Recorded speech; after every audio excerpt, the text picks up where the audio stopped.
Welcome to Behavioral Health Today, a podcast brought to you by the Triad Network. This podcast is designed to share trending topics occurring within the world and our communities and bring them a behavioral and mental health perspective. Welcome to Behavioral Health Today. I'm your host, Charlie Dixon, and today my guest is Vadim Dekhtyar. Vadim is a psychotherapist, hypnotherapist, and licensed NLP trainer with decades of experience helping people and organizations navigate fear, stress, and transformation. He's the founder and director of the NLP Academy and has worked internationally, from advising Lithuanian government officials and state television to consulting U.S. companies on personal and organizational wellness. Vadim is the author of several books, including his latest, Conquering Fear: The Path of Inner Strength, which blends neuroscience, psychology, and holistic tools to help readers break free from anxiety and reclaim their lives. His work is rooted in making deep emotional change both accessible and actionable. We're excited to welcome Vadim to the show today to explore how fear and anxiety impact our minds and bodies, and how science backed holistic tools can help us transform emotional pain into inner strength, resilience, and healing. Thank you so much for coming to the show today, Vadim. I'm so glad to have you. Thank you for having me. Absolutely. So, congratulations on the release of your book, Conquering Fear. It came out earlier this year. What led you to write this book, and why do you believe fear is such a vital topic to explore right now? Yeah, thank you. Thank you. Yeah, I wrote Conquering Fear for several reasons. And what inspired me was seeing how fear limits people's lives. I have worked with countless patients who were trapped by their fears, from phobias, panic attacks to general anxiety. Let me give you a real life example of how fear can limit person life. I worked with a bright, motivated high school student who was accepted by university. I even believe it was Northwestern here in Chicago, where I live. And she should have been excited, right? But she wasn't. She was trying to find the course and choose her major by one criteria: which program would let her not to stand up and present in front of class. Because in her middle school, she developed fear of public speaking. And truth is, it's very hard to find the course without presenting. Right. And instead of dreaming big, she was scanning catalogs with one goal: to stay invisible, Mm. right? Not based on her interests, passions, talents, but fear. And this is just one example of how fear can affect our life. The second reason came from broader observation. I have this my own theory that each century has its own signature emotional diagnosis. Mm. Like in 19th century, hysteria was a defining condition, in particularly in sensitive individuals, mostly women, and it gave rise the birth of psychoanalysis. And Sigmund Freud and his students tried to decode this mysterious condition, which was in many ways the language of suppressed emotions. Yep. In the 20th century, depression took the center stage. Mm. It's all these changes in people's lives, like industrialization, urbanization. Depression was the main thing, and antidepressants came, right? And Mhm. when Prozac was developed, we even thought that depression will be erased from our lives. Unfortunately, it didn't happen. But now in 21st century, I believe we are in the age of anxiety and fear. Our world is defined by chronic uncertainty, Mm. information overload, Yeah. global crisis, wars, pandemics, technological shifts, Hmm. and anxiety keeps us on constant alert. Yeah. I even read recently that Nike changing the strong slogan, just do it, to more hesitant. Why do it? To reflect younger, anxious generation. So Interesting. that's why I felt this book had to be written. Fear is not no longer is just personal issue. It's becoming cultural issue. And if we want to understand how it works, how it affects body, mind, it will silently shaping our health, our relationships, and our lives. I guess I had never really thought about it like that. Each generation has its own set of psychological, mental concerns, but I completely agree with you. You know, I feel like when I was much younger, it was depression and it was everywhere. And like you said, the creation of antidepressants, and then myself included, and the lots of people around us, the levels of uncertainty and that constant on edge feeling of not being sure of what is going to happen next. It is so much happening and so much change on a daily basis. Anxiety and fear is what is crippling us today. It's very interesting. I hadn't really thought about that is really how it is going. Right? Each generation has its thing. And 21st century started so quietly, at least Hmm. in the beginning it felt like, but I don't know, somehow I sensed that something is coming. And Yeah, now we live in everyday fear of what is coming, right? absolutely. Wow. Wow. And as I was doing some research into just your background and your experience, it is so unique. I don't know that I've ever met or spoken with another guest who is a physician, a psychotherapist, and a neuroscience researcher and professor. How do those disciplines come together in how you approach fear? Yeah, thank you for the question. I have always believed in one principle, use whatever works. But yes, throughout my career, I explored a wide range of approaches.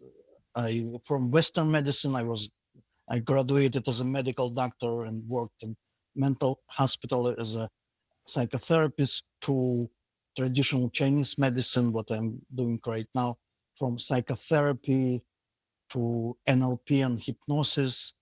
Mm. And each of these discipline offers a different piece of the puzzle when it comes to fear. But yeah, from neuroscience, for example, we understand what's going on in our brain when we are afraid. There is a small almond-shaped structure called the amygdala, Mm. which acts as an internal alarm system. And when it senses danger, even when it's imagined, it triggers body response, what we know as a fight or flight response. It's why your heart pumping, your stomach tightens before a big event. But I always thought that just understanding it's not enough. We need to have practical tools to help people living through or experiencing Mhm. fear. And it's why I try to collect all these puzzles, from psychotherapy to, for example, NLP, which offers powerful tools, anchoring, submodalities change, or hypnosis, or let's say breathing exercises from Eastern traditions, which can help to calm uh, from panicking to relax in just a minute. So to me, it's all connected. The body reacts, mind interprets, brain remember. Our approach must address all angles. It's why I think, yes, my experience in some way unique, but it's why it works. Absolutely. Absolutely. And in my own personal and even professional experience, sometimes talk therapy can leave some things with, like you said, without those practical tools to use on a daily basis or when you need them. Sometimes a talk therapy doesn't necessarily always hit that mark, and there might be a need for other types of therapy and tools to Right. It's use. Yeah, why I like Chinese medicine, acupuncture, even the idea of that through inserting needles, we removing these blockages. Because from Eastern medicine point of view, problems come when something blocking free flow of energy. And emotions, it's one of the major factors which can block this free flow of energy. And this combination of talk therapy, right? And for example, acupuncture, it's a great combination, helping people with anxieties and fears and with many other problems. got you. And not to go too far off topic, but a friend of mine actually mentioned to me yesterday.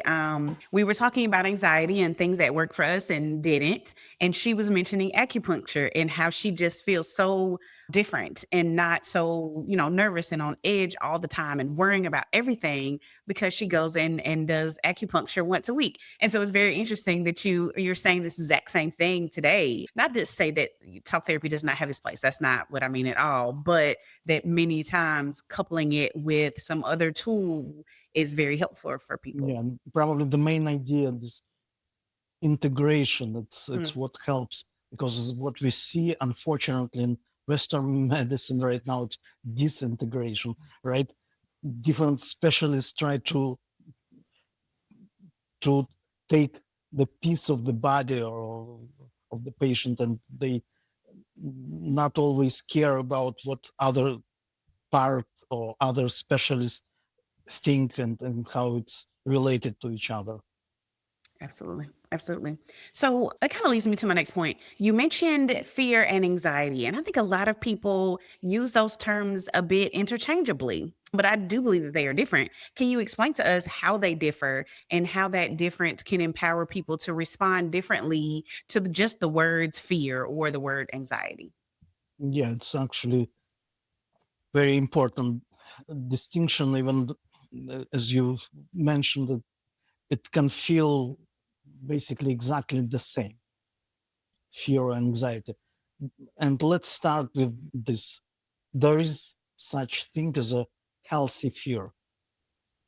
So fear is not the enemy. It's the emotion, and it's vital emotion. It's very important. It's basically the reason we survived as a species. Hmm. And fear gives us important information about present moment, what's going on around us, and if it's dangerous or threatening, we need to respond. We can say that it's the way how body communicate with our mind, telling that just pay attention, it's something Yeah. is going on. But not all fear are healthy, and it's why we have phobias, right? And phobias, it's learned experience, and it's painful experience. For example, somebody who once got stuck in an elevator can develop claustrophobia, and even thought about getting to elevator can create panic attack, right? Mhm. And phobias, it's example of irrational fear. I can give you an example. I worked with a woman with claustrophobia. It's fear of closed space, right? And in the beginning, she was asking to leave my office door open to feel safer. Then, when we progressed and she agreed to work with closed door closed, she still was asking me to leave at least window open. And I have so small window in my office that she still couldn't escape, but she's still safer to have at least the window open. So it's phobias. And then we have anxiety. And anxiety is different because it's not about something happening now. It's about the future, about what could go wrong. It's our mind projecting something that hasn't happened yet and maybe never would happen. But it's this projection of negativity into the future. And I often draw a timeline for my patients. Fear lives in the present moment. Phobias are tied to the past. And anxiety is always about the future. And even understanding these differences help people to understand better what's going on with them. And what is interesting, even neurologically, different part of the brain involved. As I mentioned, amygdala, and the part which is responsible for immediate fear. It activates this fight or flight reaction. But for anxiety, it's our prefrontal cortex responsible for anxiety. And it's the same area which we use to plan, to imagine, to predict. It's like our ability to look in the future, and we are paying ultimate price for that, worrying. And it's only us, human being, has this ability. Yeah. No one, no wolves or lions or even your cat are not sitting and thinking what they're gonna eat tomorrow. Animals don't have an anxiety. What's gonna happen if your cat not getting her food on time? All right. So by learning to recognize when we are imagining, we gain control because we can change scenarios in our head, and it changes our physiology, and that's empowering part.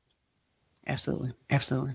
Absolutely. So, I mean, it really sounds almost like our emotions are kind of like messengers, right? So they are sending Yeah. messages, like you said, they're sending messages to our brains on how to respond, how to act. And when we ignore them, again, speaking from experience here, when we ignore those feelings, those thoughts, they get louder and they keep screaming at us to do something about them. How would you say then that fear shows up in our bodies when it's left unaddressed? How do we know?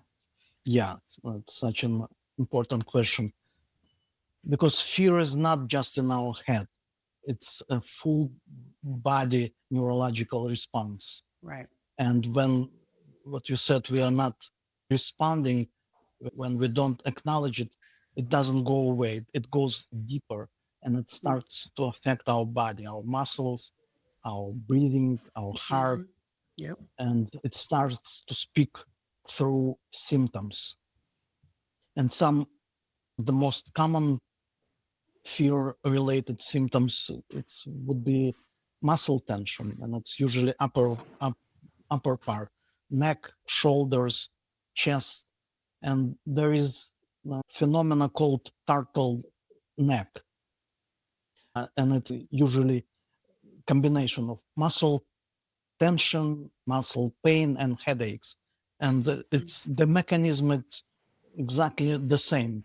When we live for a long time in a fear, we are reflexively trying to draw our neck into shoulders, like turtle do. But unfortunately, we don't have the ability to hide our head, and it's remains pressed to now our shoulders and creates this muscle spasm and headaches.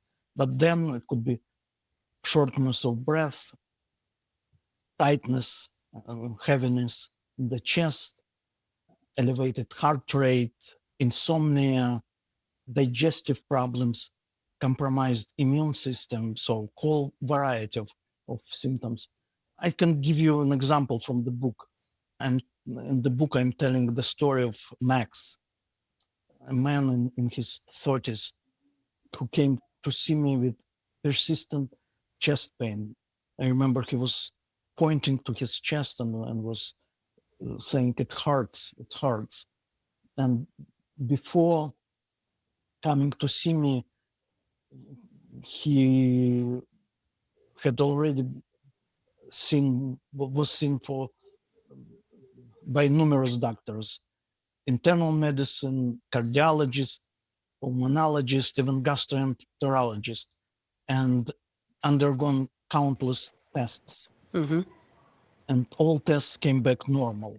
And they basically told him that they didn't find anything medically and dismissed him as a patient. And at first he was pleased that all tests were normal, but he still experienced this pain, and it's why he came to see me. But he was very skeptical how I, with this talking after all this specialist, can help him with his pain. But when he came, I noticed immediately how rigid his muscle were, especially his chest, neck, and he was very athletic and fit. He worked as a personal trainer in gym, but his muscles told me the different story immediately. The constant tension, and it's internal tension. And when we start talking, and I asked him directly, "Do you feel this tension?" And he said no. And then I was surprised. Then I realized that the most of the time he lived in his head, not paying attention what's going on in his body. And in his head, he was criticizing himself harshly. I don't know if he would tell the same thing what he was telling himself out loud to somebody else, he probably could be arrested. So Wow. I taught him simple relaxation exercise and gave him homework to do this exercises, relaxation exercises, and start writing down, start noticing and writing down his internal dialogue. And when he came next time, I almost didn't recognize him. He took his homework very seriously, as probably as a physical exercises. So he did relaxation exercises twice a day. He started diary, writing down all his internal dialogue, and it helped him tremendously. So basically, what the main idea from this story, when we're not noticing what's going on in our body, this fear or our emotions start to present through the symptoms, through the body. Gotcha. Absolutely. Absolutely agree with that. And you mentioned something that he stayed, or your patient, that he stayed in this state, and he stayed within his head, and he just kept thinking about these things. Is there, I don't know if you want to call it, I think your book mentions that it's an emotional thermometer, or a way to understand and regulate that internal state. Like, how do people do that? It is not something that, in the States anyway, I don't know that we're taught to how to regulate our emotions internally, or even to recognize them and what our body is showing to us and telling us. So is there a way to teach ourselves that? Yeah, sure. So what you mentioned, this thermometer of emotion, the simple tool I developed or maybe modified because it's so simple idea. It's a self-awareness tool which I use a lot with my patients, and it helps to notice what's going on in the body, and it helps to start noticing your internal state on a scale from calm to overwhelmed before those emotions turn to physical symptoms. And we can do it right now. It's pretty simple exercise. And of course, our listener can follow us, but with one exception, because I will ask you to close your eyes if you driving or operating machinery, so you can do it later. But if you feel safe, just to pause, relax, and close your eyes, you can follow us. So, Okay. and just imagine thermometer, like thermometer we use to measure temperature, but Okay. probably 10 times bigger in front of you. And this thermometer will have a different scale from 0 to 10, and it will have different colors, this scale. And from bottom to up, first is green zone, let's say from 0 to 3. And it's where you are experiencing, let's say, healthy tension. It's your alertness, your muscle tone. It's what helps you to wake up in the morning. So it's a healthy portion. From 3 to 5, it's a yellow zone. And it's where anxiety starts to creep in. And it's unfortunately, it's usually people don't notice this part. And then from 5 to 8, it's the orange zone. It's where you begin to feel symptoms, muscle pain, hypertension, headache. And then from 8 to 10, it's red zone. It's emergency situations, panic attacks, hypertension crisis, headaches, and so on. So just imagine this scale from 0 to 10. And now try to pay attention to your body and try to notice all muscle tension. If you're actually experiencing some anxiety level, try to pay attention to noticing. And imagine where you on this scale from 0 to 10 on this thermometer. Is it healthy green zone? Is it yellow zone, orange? I hope not red. So just come up with the number and you can open your eyes, and if you're ready to share, tell your number. If not, I just will comment how to use it.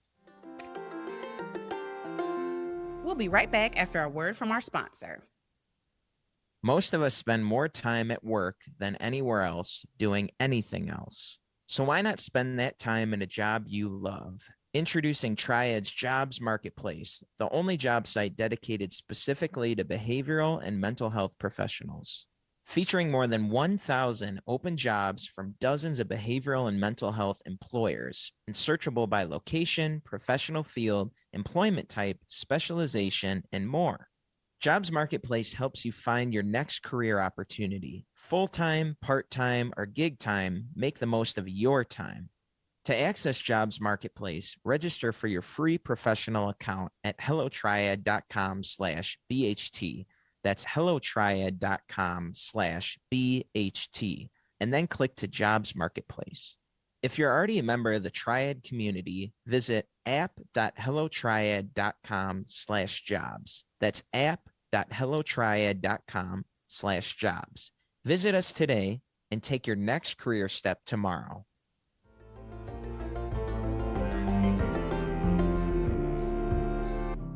Yes. So first of all, I can really imagine it. So thank you for that visual. And I will say I'm probably at like a 4, having some neck tension that I've So explained away. But yeah, we'll say 4. it's what I call the probably the most dangerous Mm. portion, because it's yellow zone. It's when we're already in some tension and constant probably tension, but we are not paying attention to it. And it's Mhm. the root of all some psychosomatic diseases, right? Because people unfortunately can live not even for months, but for years in this yellow zone when Yeah. they just not noticing, not paying attention what's going on in their bodies. And so it's very important to start noticing. And I encourage people to start checking and asking yourself where I am on my emotional thermometer right now. And as soon as you wake up in the morning, take a moment and notice how I'm starting my day. What the first thought, feeling, or tension in my body. And then when you move through the day, again, pause and ask the same question, where I'm on my emotional thermometer, and try to notice what events or interactions, and probably the most important, with whom, raises your anxiety level. And of course, the key is consistency, because it's our choice, by choosing to start noticing, to pause, to work with our emotions instead of being ruled by them. You begin to reclaim your power. So it's a little tool which can help you tremendously, at least to start noticing what's going on in your body. Absolutely. Absolutely. Thank you. And so for those of us who are in that yellow zone or are starting to notice some physical, ailments or symptoms of, fear, anxiety, I know that your book provides some real practices for managing that. Can you share one that listeners might be able to try today? Oh yes, of course. It's actually, as I said, the first step, it's always to start noticing, right? Because Absolutely. Yeah. we can't manage what we can't measure. Absolutely. So and then we have choice what to do, from breathing exercises, relaxation, and whole variety. But yeah, I will give you. I often teach people how to communicate with their brains, because our brains store experiences using different sensory qualities: visual, auditory, sensory. And when we feel fear, we are often creating vivid, colorful, close up internal image or even movie of what scares us, right? And a simple technique could be, it's to take that scary mental image and make it smaller, push it away to make it black and white, and put border around, frame around. And even this simple changes, what an NLP calls some modalities change, because it's sub modalities of our experience can dramatically reduce emotional impact. So, and it's not just trick, it's based on how our brains actually process information. So just our listeners can try it. To First of all, it's Interesting. very important to start noticing what's going on inside our heads, what images we are creating, how we scare ourselves, because it's also habit. Some people, great movie directors, but for some reason they choose to create horror movies, and then they're surprised why they feel scared, right? So the simplest way, just to start noticing our internal theater and internal screen, and what's going on this screen. And then it's your head. You can do whatever you want with with your images or voices or your internal dialogue. You just need to have some tools how to do that. Right. Absolutely. Thank you for that.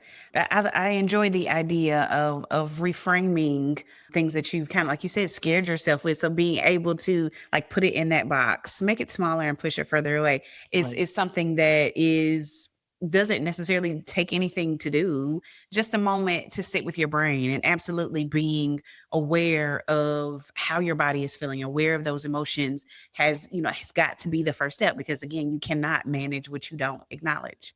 Right. Just again, start to notice what images in your head helps you to feel better, and which images scares you, and then make a choice to what screen you're choosing and what images you're choosing. Awesome. Thank you for that. Thank you for that. And so when you mentioned the brain, it took me to another a point that I wanted to make sure I brought up. is that you do talk about in your book how, and you just mentioned it here as well, how your brain functions and how sometimes your brain may not be able to distinguish between real and imagined threats. So these things that we've kind of scared ourselves with, or created a level of fear or anxiety of thinking about what may happen, and it might not actually be anything negative. We don't know. So what is really going on neurologically, during those times of anxiety and panic, other than we've just kind of created this story that it's going to go bad? Yeah, first of all, the brain is actually doesn't distinguish well between real fear and imaginary fear, and it's it's evolutionary great reaction and body respond when it's applied to actual fear, but when it's something we just imagine, it's whole different story. And I remember I worked with a young patient of mine who survived car accident. It was supposed to be a joyful family vacation. The whole family went to see ocean for first time, but instead they ended up in the hospital. Mm. Thankfully, they everyone survived, but the trauma left a deep imprint. And after accident, she couldn't get into a car. Just an idea of getting to a car would trigger full-blown panic attack. And she described it perfectly. She said, as soon as I starting to imagine getting into the car, I find myself in overturned car again, and my heart's starting to pound. I'm starting to sweat, and I'm completely losing control over what is happening. So it's an example of brain relieving the trauma in real time. Even Mhm. she's sitting safely in my office, and just the body goes into survival mode, and amygdala does what it's supposed to do. And it's the loop of anxiety: imaginary threat, real fear symptoms, Mhm. physical symptoms, and it creates even more fear. And unless we interrupt that cycle, it reinforces itself. It, it's why it's very important for people to understand that it's the brain reaction of to the memories or to the imagination. And it's not what is happening right now. And then in this way, it helps to interrupt this cycle. Nice. Right. Okay.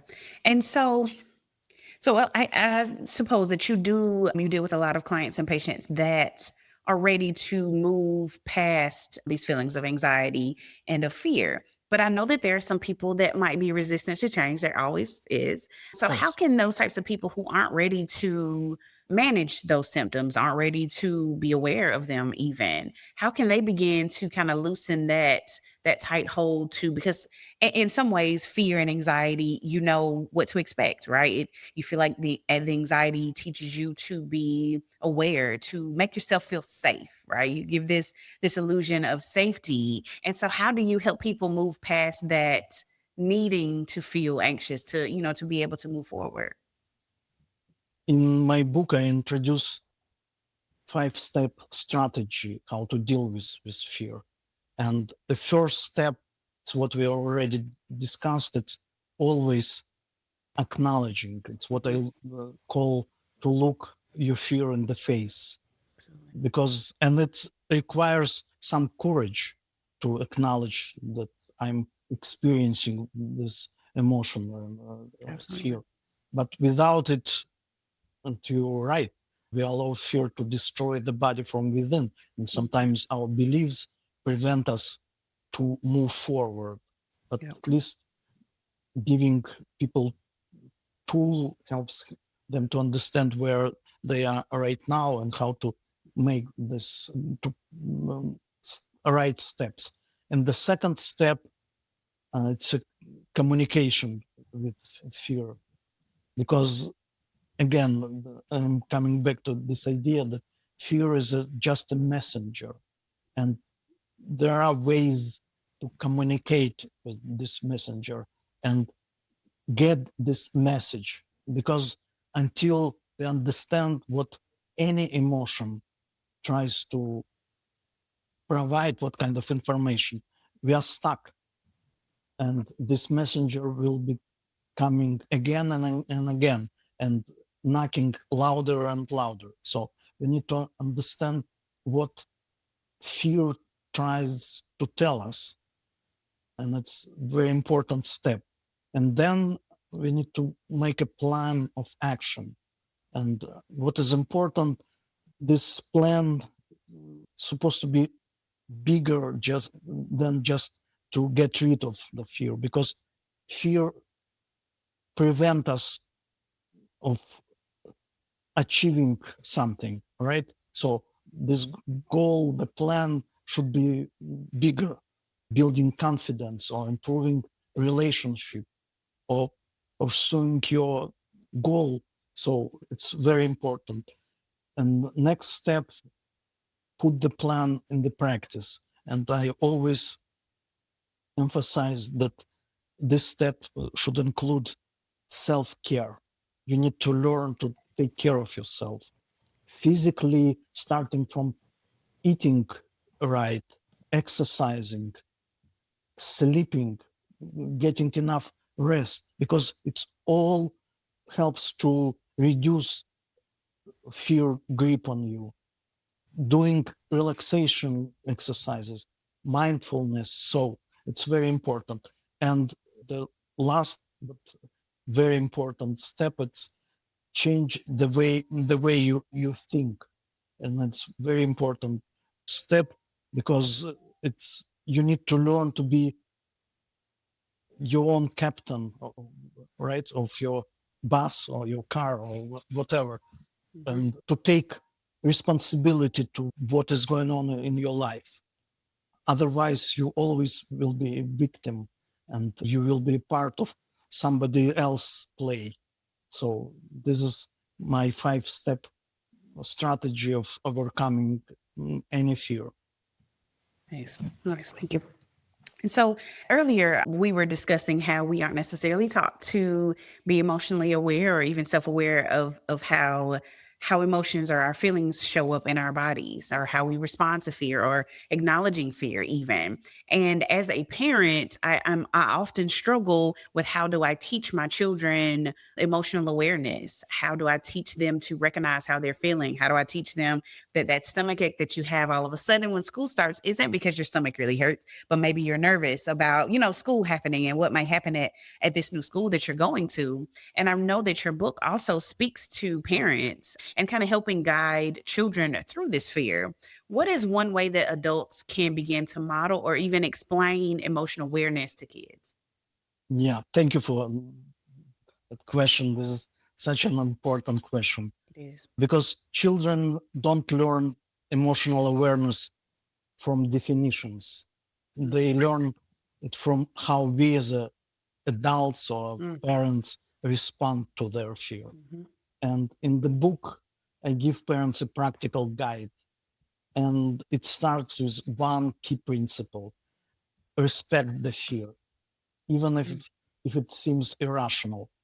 When we say that's nonsense, or you are a big boy or big girl, we are unintentionally teaching kids that fear should be hidden. But instead, you need to create a safe environment, ask gentle questions about how it feels, or even what we discussed, how it looks like, how it sounds like. The earlier you notice fear, the easier it is to transform it. But you must start with respect. And one of my favorite tools, what I also teach parents, it is storytelling. Start reading books, or even better, to tell stories to your kids. I remember when we just moved to the United States, and my daughter was adjusting to a new country, new friends, new school, new language. She came one day and she felt like she doesn't belong. And I started telling her story every night, the tale of the brave frog. And in this story, a little frog was swept away together with whole family by a storm and land in a strange swamp where everything was familiar, similar, but slightly different. The frogs they are cracked differently. The food smelled slightly different. Everything looked slightly different. And just like my daughter frog had to navigate the unknown. And each night, little frog grew braver. And each day she did too. Also can use techniques like drawing, just to ask kid to draw this fear and make a silly cartoon, or giving kids magic flashlight to chase away the monsters. And it's not just distractions, it's could be symbolic tools that give children control over the internal world. Got you. Thank you for those practical strategies, because I do believe as a parents, the first thing we want to do is like, oh no, it's fine. You're fine. This is fine. Everything is fine. And not always acknowledge that fear. So I do completely agree that we should teach our children to respect it, to acknowledge that it's there and how it is affecting us before we can figure out how to manage our emotions around it. And sure. Yes, we need to use kids' great imagination. It's how they create fears, and it's how it could be healed. Just Absolutely. using their language, and it's mostly language of imagination. Got you. Thank you. Thank you. One thing that I'm noticing, especially here in the last few years, is that fear of the unknown, or fear of what we think we know is and can be used to control people, especially those in leadership or in media or relationships even. How can we become more aware of when fear is being manipulated externally, not just internally, but when it is used as a tool against you? Yes, and this is one of the most subtle and dangerous forms of fear, engineered fear. And in my book, I explore how politicians, marketers, but unfortunately, and the loved ones sometimes manipulate fear to maintain control. And it usually goes like, if you don't listen to me, something bad will happen. And even that message bypasses logic and goes directly to limbic brain. And we all know that fear is oldest tool of manipulation. And in the book, I explore how fears has been used throughout history to manipulate entire populations. Yeah. Whether we are talking about the witch hunts of 17th century Europe, or most recent events shaped by political or media-driven narratives, fear has been repeatedly used to create alternative realities. And it's basically when logic breaks down and people begin to surrender control in exchange of safety. And it's base foundation of mass fear. And mass fear, it's also very interesting and dangerous phenomena. Or it's like epidemic of insanity that occurs when a large group of people lose touch with actual reality and descend into constructed one. And yes, we live in a dangerous time. And what makes it especially dangerous is how easily fear can be engineered. With the rise of social media, Yeah. it takes just a few images, headlines, or manipulated narratives to trigger widespread panic. And I can give you a model how it works. First, threat is introduced, real or exaggerated, right? Then panic rises. And then comes interesting part. It comes brief relief phase, a full sense of calm. And just when nervous system starts to calm down, the threat escalates again, creating a deeper dependency on the external source. And this swinging of emotional states breaks down individual critical thinking and creating what we call crowd phenomena, which also interesting from neuroscience point of view, because we have this mirror neurons, right? Which system that allows us to feel empathy on individual level. But same system, mirror neurons, creates this crowd phenomena because they amplify the dominant emotion in the group. So when in the group one person starts to feel fear, it spreads like infection and becomes the dominant emotion of the whole group. So what we can do to protect ourselves, we need to learn to pause and start asking ourselves questions. It's like Albert Einstein said once, question everything. Am I reacting out of my own direct experience, or I'm part of somebody else framing?